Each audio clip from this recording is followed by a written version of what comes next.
ఇది తప్పించి అక్కడ రాష్ట్రానికి వచ్చే ప్రయోజనం ఏంటి అంటే జగన్ అనేటువంటి వాడు మంచోడు కాదు కాబట్టి మేము మంచోళ్ళం కాబట్టి ఓటేయండి.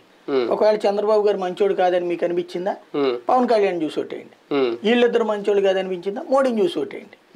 అది బీజేపీతో కలవడం అంటే బీజేపీకి సంబంధించి కొన్ని ఎక్స్పెక్టేషన్స్ ఓకే ఎవరికి ఉంటాయనేది పక్కన పెడితే ఒక పోలవరం ప్రాజెక్ట్ విషయంలో కానీ లేదంటే రైల్వే జోన్ కానీ ఇవన్నీ బీజేపీ నుంచి హామీలు అయితే వినిపిస్తాయి కానీ అవి ఎంతవరకు నెరవేరుస్తాం అనేది బీజేపీ నుంచి ముందుగా ఒక హామీ తెచ్చుకొని వీళ్ళు ఏమన్నా అదే నేను అడిగే సిద్ధాంతం దాని ద్వారా ఏమన్నా పొత్తులు పెట్టుకుంటుందా?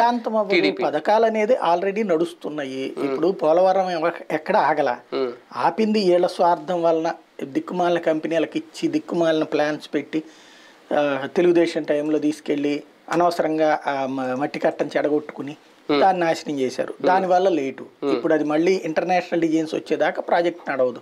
కానీ తెలుగుదేశం హయాంలోనూ దాదాపు 8,000 కోట్లు ఖర్చు పెట్టారు. తర్వాత 12,000 కోట్లు ఖర్చు పెట్టారు. ఎప్పుడు ఆగింది అది?